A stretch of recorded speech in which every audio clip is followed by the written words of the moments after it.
Thank you and good morning. I'd like to call the meeting to order and acknowledge that we are in Treaty 1 territory, the home and traditional lands of the Anishinaabe, Innu, and Dakota peoples, and in the national homeland of the Red River Métis. Our drinking water comes from Shoal Lake 40 First Nation in Treaty 3 territory. My name is Ian Mann, and I'm joined on the panel today via Zoom with Ms. Linda Schultz and Ms. Valerie Werhun. Present in the panel room is Mrs. Crystal Harland as secretary, and via Zoom as well, Ms. Karine de Roquigny as the assessor. We will be hearing applications for revision of the business assessment role in accordance with the Municipal Assessment Act and the City of Winnipeg Charter. The matters for which revision is requested have been described in each application, and we will limit discussion to those matters. The statements that are made at this hearing are sworn testimony, and anyone speaking to the matters must be sworn in. Be advised that comparisons of assessments of properties are not considered evidence of market value by the Board of Revision. The Board of Revision is appointed annually by Council and is independent of it and the City Administration. It makes its decisions on the basis of the evidence provided at this hearing and issues a written order that will be mailed to all parties as soon as possible. Please note that the Board's decisions with respect to an application may be appealed to the Manitoba Municipal Board if the matter pertains to assessed value, or to the Court of King's Bench if the matter pertains to the application of exemptions from taxation. Should you wish to appeal, information on how to do so will be included with the Board's order. With respect to the hearing process, I will confirm the points of appeal with your property to be addressed with each applicant following the swearing in.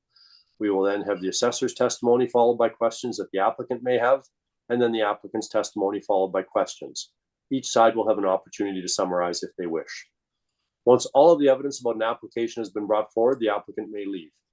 The process will repeat for each item on the docket today. The session will close after all the applications have been heard, and the Board will deliberate in private and make its decisions. You will receive the Board's decision by registered mail as soon as possible. As information, all public hearings are live streamed, recorded, and will be part of the public record. We will be hearing items 6 through 9 on our docket today. Mrs. Harland, will you please affirm both the assessor's and the applicant's testimony? Yes, Mr. Chair. Madam Assessor, would you please state your full name? Karine de Roquigny. Thank you. Do you affirm that the evidence you are about to give at this hearing is the truth, the whole truth, and nothing but the truth? I do. Thank you. Mr. Applicant, would you please state your full name? Ayrton Neufeld. Thank you. Do you affirm that the evidence you are about to give at this hearing is the truth, the whole truth, and nothing but the truth? I do, thank you. Thank you. Thank you. Then if we can turn to number 6 on the list, please. I believe the issue at hand is the annual rental value. Ms. de Roquigny, if you could please introduce the property and provide your evidence. Thank you, Mr. Chair.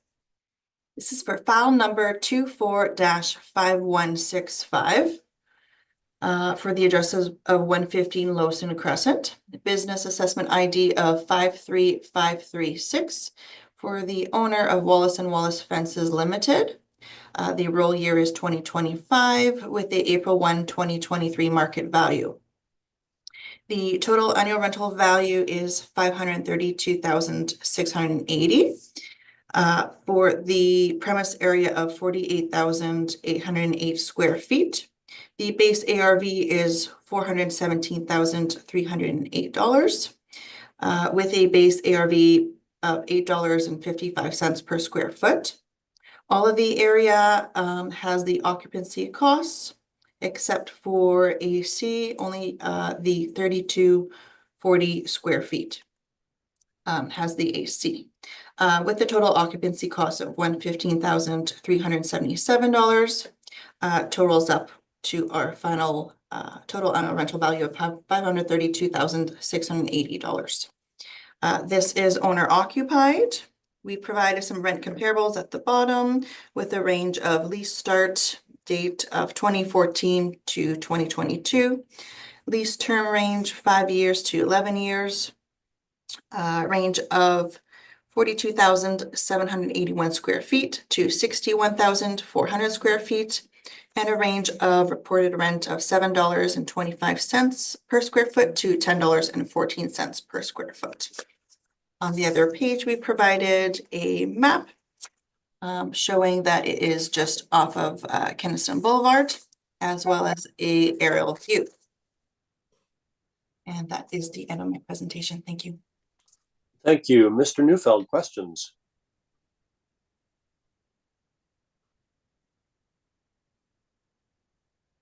Yes, thank you. Just curious if you have ages of your comparables at all. I don't have it handy, but when I did search the rent comparables, they were within the same similar effective date. Similar, okay, a similar age, yeah. Okay, I just want to focus on the first one. It does say this is a medical supply store. It looks like an industrial with a retail or office component. Would you disagree with that? To be That's honest, what I don't know because I haven't been there to inspect the property. Don't know.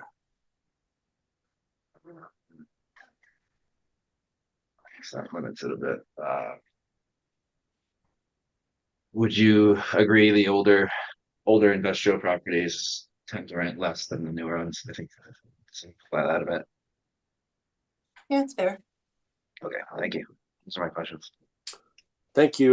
Ms. Wareham, any questions? Have you inspected this property? I have not been able to, no. Okay, those are all my questions. Thank you. Thank you. Ms. Schultz, any questions? Asked and answered. Thank you.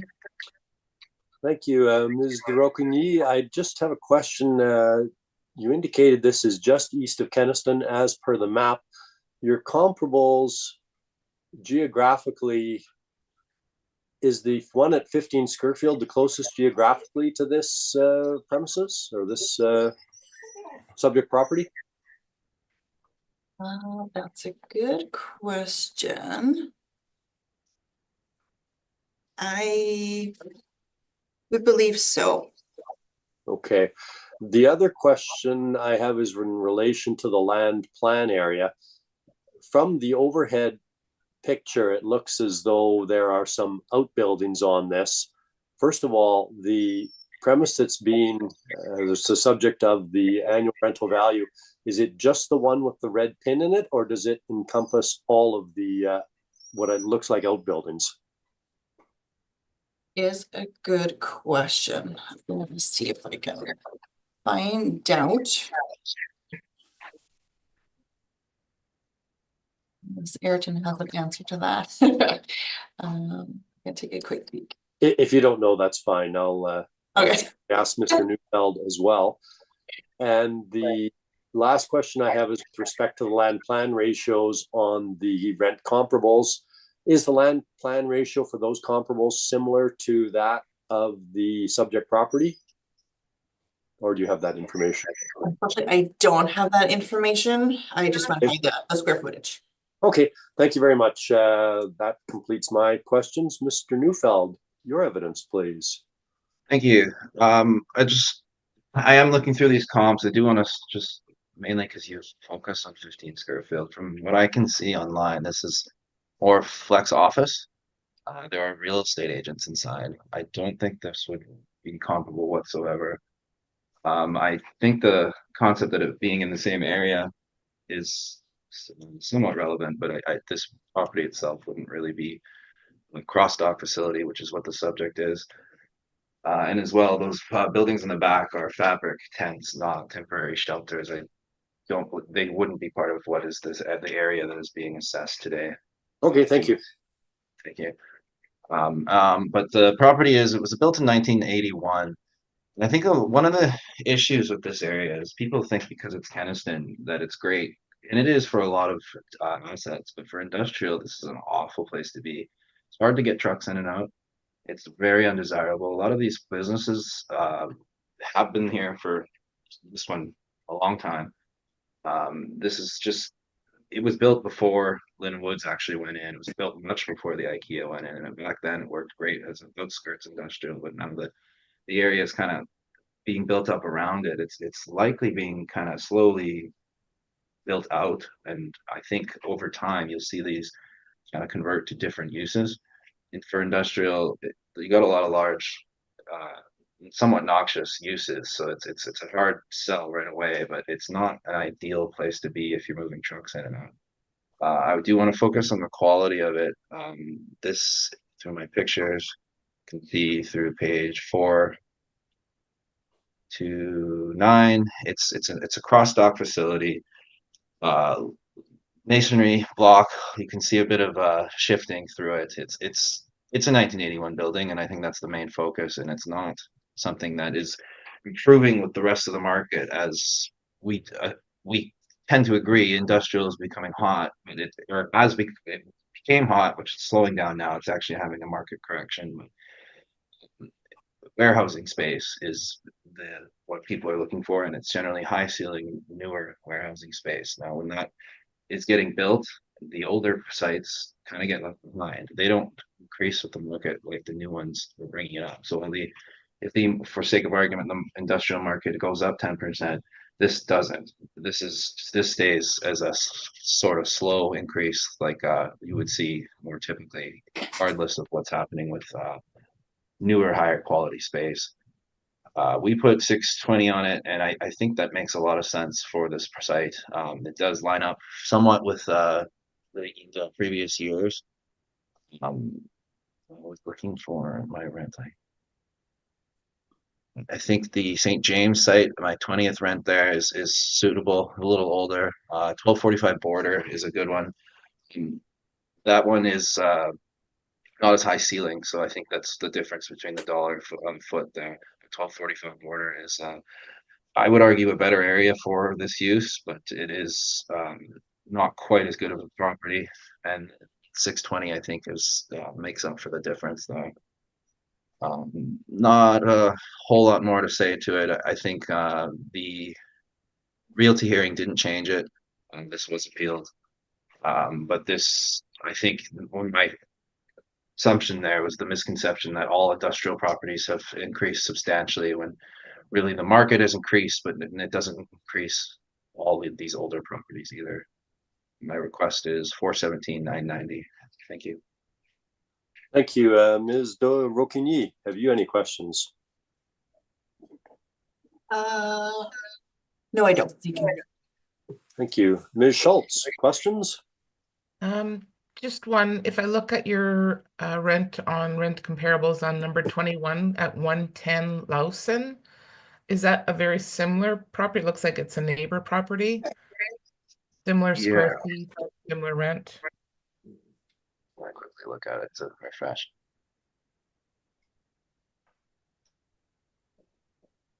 It's, I would say, yeah, it's very comparable. I should have brought that to your attention, to be honest. It's not exactly the same thing. It's more of a lower quality gray steel frame pole, but it is right really next door. So I think this is the market that we're seeing, and it would be a very reasonable comparable.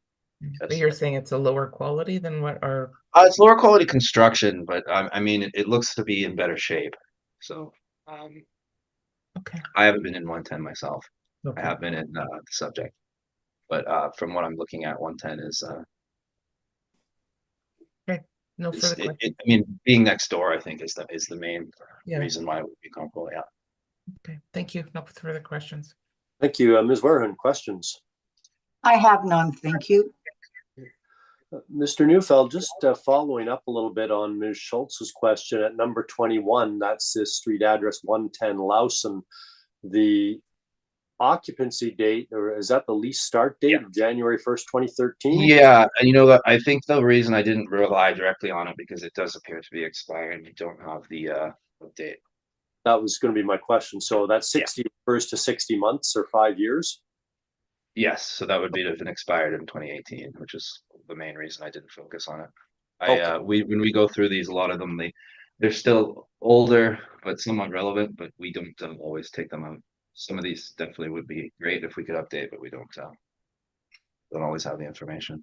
Okay, my next question relates to the comments you made, or the testimony you gave, that the industrial rates or the industrial valuations have not increased since the last cycle. Have they suffered a significant decrease, or any decrease at all from cycle to cycle? I would say older industrial properties like this are relatively stable. The I wouldn't say it suffered a decrease, so no, and then I used the same rent that we used last year, so I wouldn't argue if there was a higher rent applied that was somewhat in line with 23, I think that would be acceptable.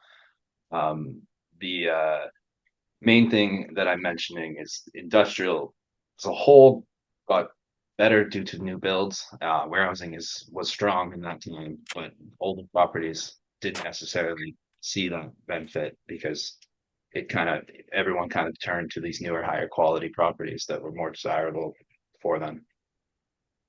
Okay, thank you very much. I don't have anything further. Ms. de Rocquigny, have you any summary? I don't. Thank you. Mr. Neufeld, any summary? Oh, thank you. Then we will conclude this matter, having heard the evidence, and we'll move on to item 7 on the list. That is the street address of 90 Lowson Crescent. Ms. de Rocquigny, can you please introduce the property and provide your evidence? Of course. Thank you, Mr. Chair.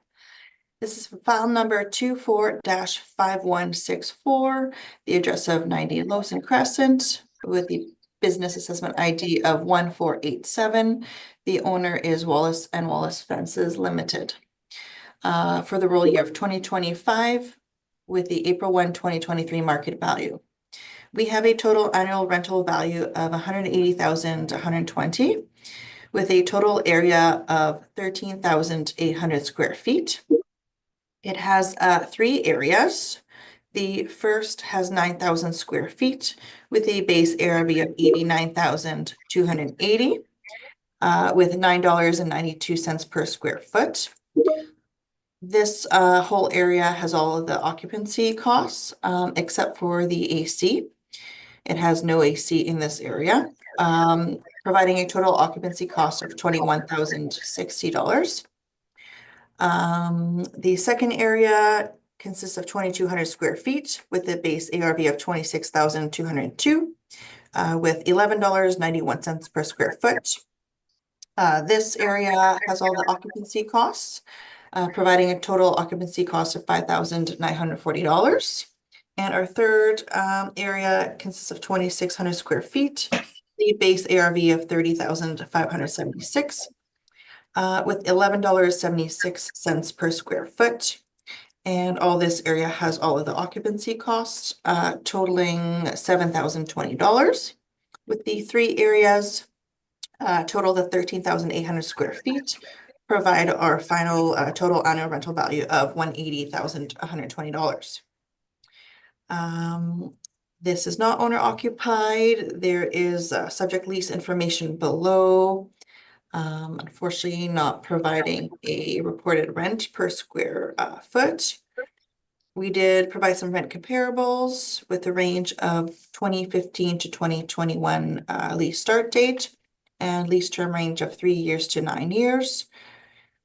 With a range of 2,400 square feet to 14,027 and a reported rent of $7.25 per square foot to $17.67 per square foot. On the other side of the page, of course, it's in the same area as the previous property and the aerial view beside it. Is there any questions? Thank you. Mr. Neufeld, questions? Yeah, sorry, I'm just trying to find out the tenancy there. You said this is not owner occupied. What is that? Where are you getting that information from? It's just automatically generated, but again, what was provided here looks like it's incorrect as well. So, but I would presume with now that you mention it, the same owner would probably be also owner occupied. Probably makes sense. I guess same question, the comparables how are they selected?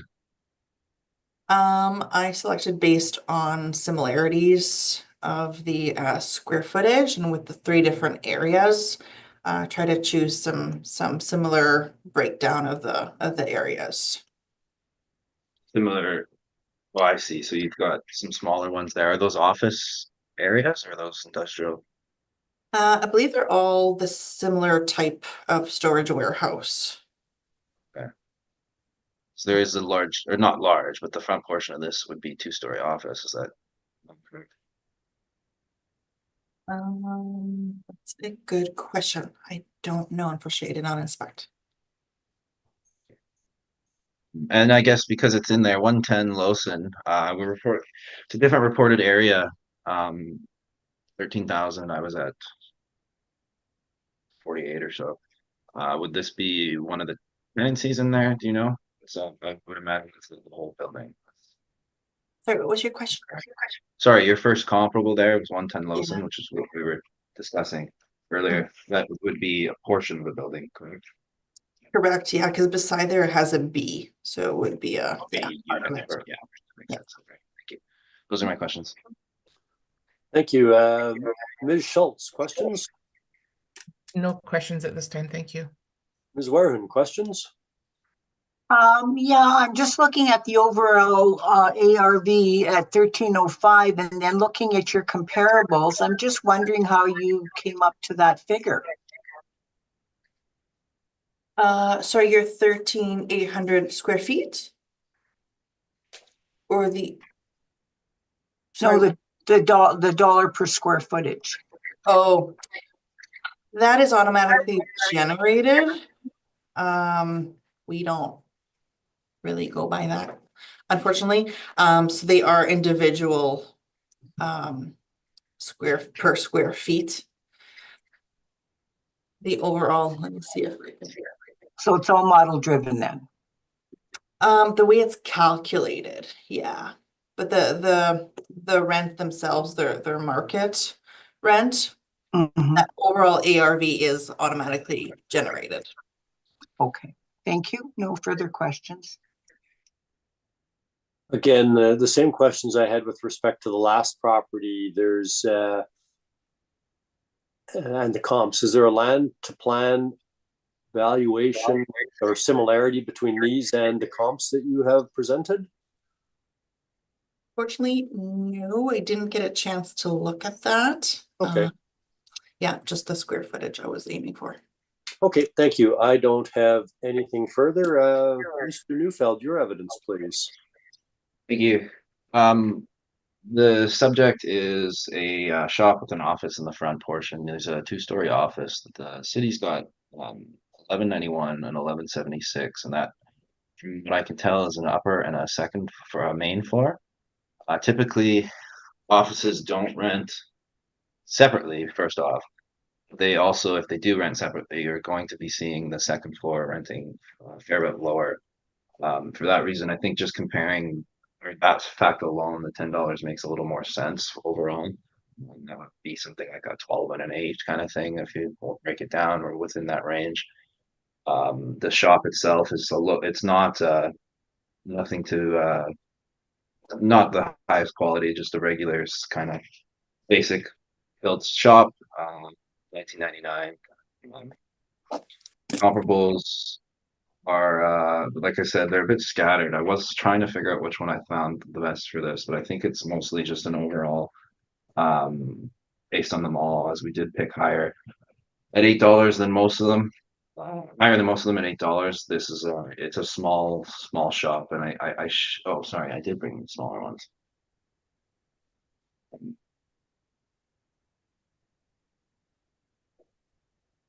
I mean, yeah, just going through all these comparables, they are a little this 301 Cree is larger, $8, things like that, and actually would encapsulate this property a lot, much different area, so it's not the most comfortable.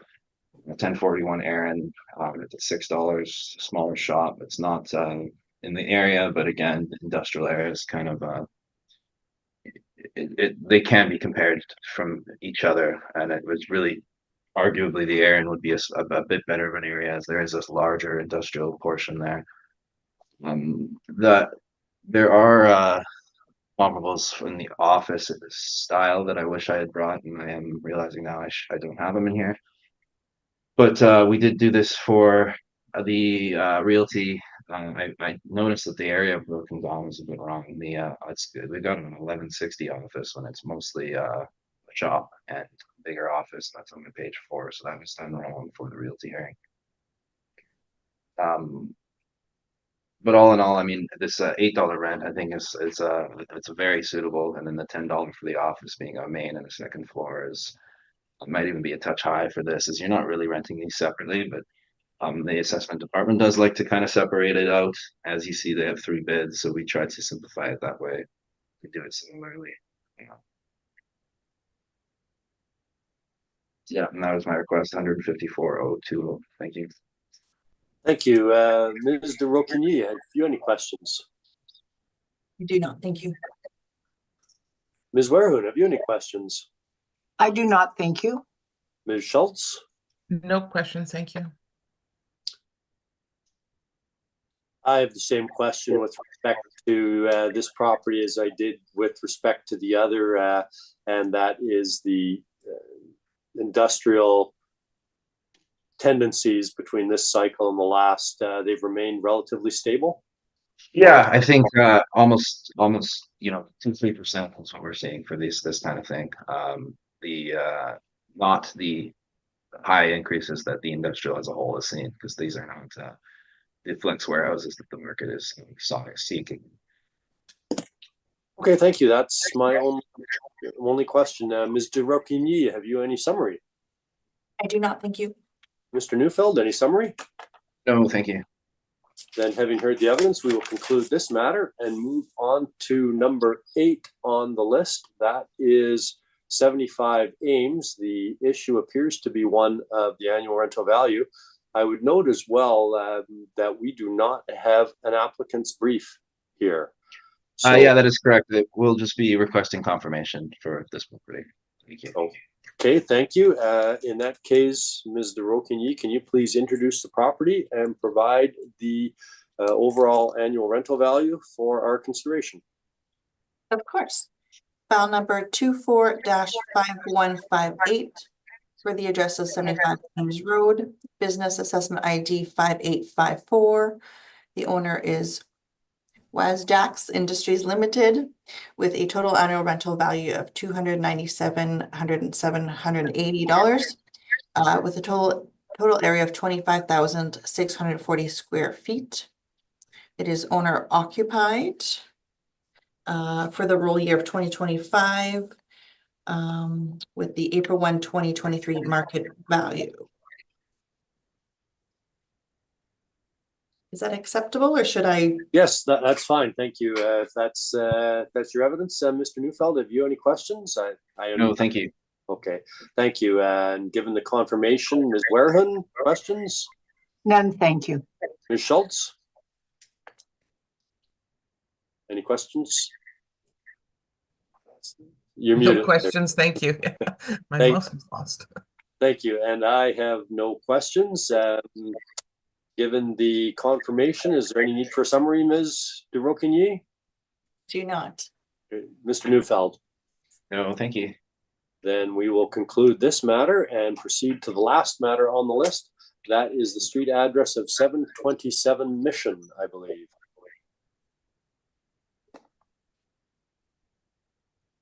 Ms. de Rocquigny, your evidence, please. Thank you, Mr. Chair. File number 24-5161, the address of 727 Mission Street, business assessment ID 3064. The owner is CJ Rental and Contracting Limited, for the roll year of 2025, for the April 1, 2023 market value. We have a total annual rental value of $82,080 for the area of 7,708 square feet. We have a base ARV of $63,206 with $8.20 per square foot. All of this area has all of the occupancy costs, with the exception of AC only being partial of the square feet. We have 3,140 of AC, with a total occupancy cost of $19,167. Which brings us to our total annual rental value of $82,380. This property is owner occupied. We have rent comparables at the bottom, with the range of lease start 2016 to 2021, lease term range of 1 year to 10 years, a reported area of 5,300 to 8,816 square feet, and a reported rent of $6.68 per square foot to $13.50 per square foot. On the other side is a map provided suggesting it's in the Mission Industrial Area, as well as an aerial view. Are there any questions? Thank you. Mr. Neufeld, any questions? Yes, please. Have you inspected the site? I have not, no. Are you aware in the past for the realty decisions it has gone to land value, highest and best use?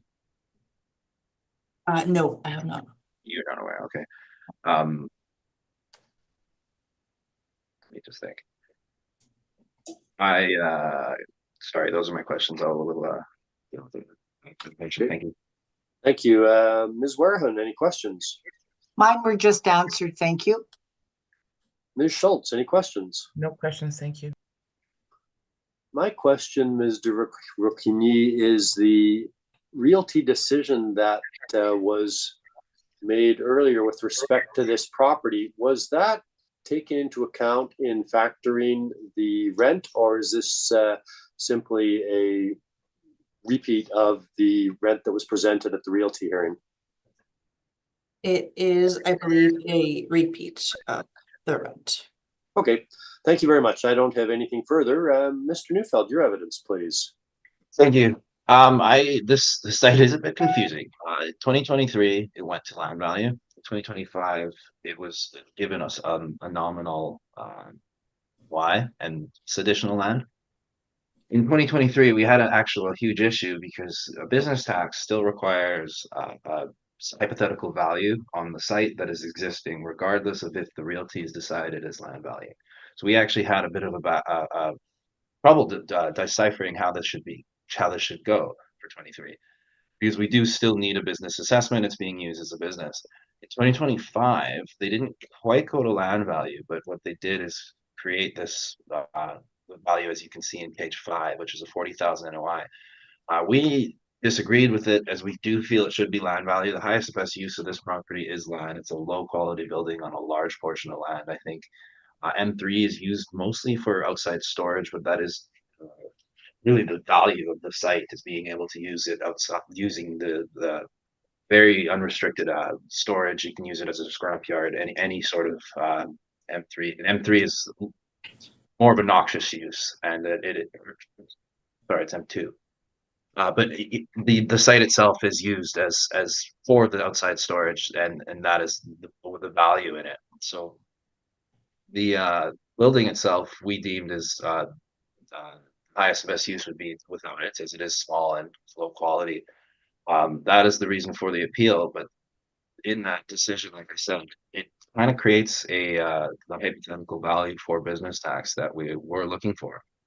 So really what I did is use that decision, which we did appeal, and that's why when Sarian and I spoke, there was a difficulty coming to this agreement because it was appealed. But I think this decision itself does translate to the business tax quite well, even though we disagree with the realty decision for the realty.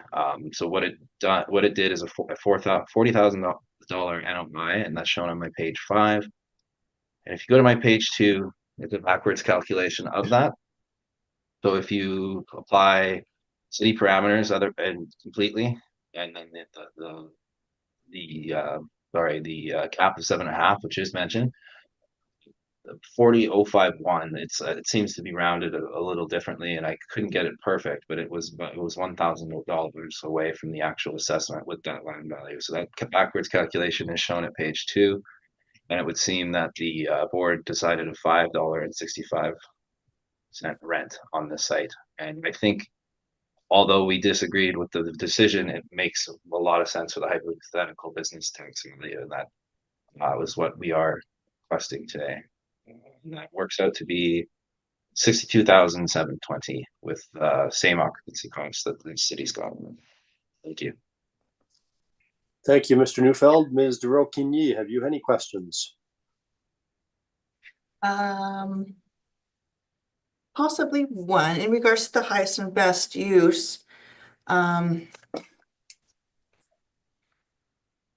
I suppose if you could just reiterate why you would believe this if it is currently being operated. Like, It's a large portion of land with a low quality building on it. If this were to sell on the open market, the interest would be in its land. It would be very likely to be demolished. And the highest and best use is basically when someone wants to buy this, what would they buy it for? And they'd be looking at that land portion. This building would be inconsequential to that purchase more than none. It is in use for this business. The business is using it, which is exactly why we have a business tax. We can't say it's zero. It's in use by this business, and it is also been agreed to.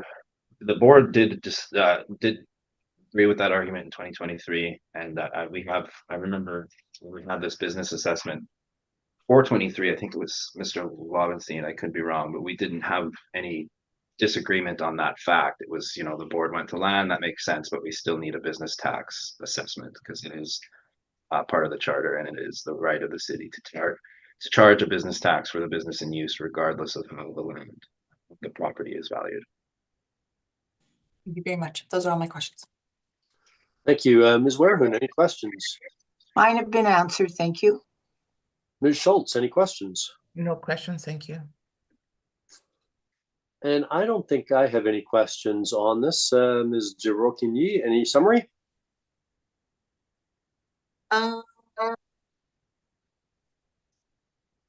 No, maybe just quickly, in regards to Ayrton's comment that I agree, we were trying to settle this due to the realty confirmation, but we just we couldn't agree to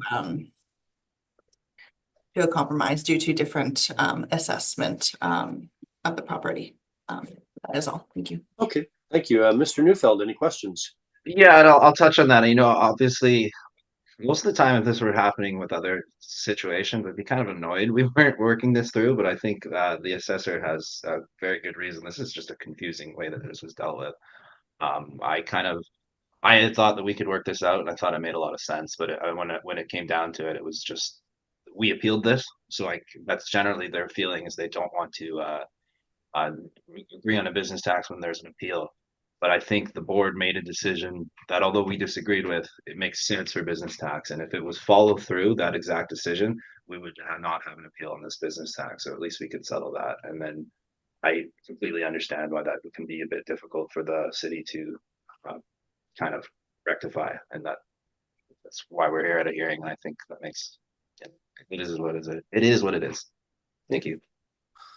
Thank you. Then, having heard the evidence, we will conclude this matter, and I believe that means we have dealt with every matter on the docket today. So we will adjourn this hearing. Mr. Ayrton, Ms. Jirokini, thank you very much for your presentations today and your time. You will be notified of our decisions in short order. Thank you very much. Thank you very much. Thank you. All right, Mr. Chair, I'll take us offline. Thank you very much.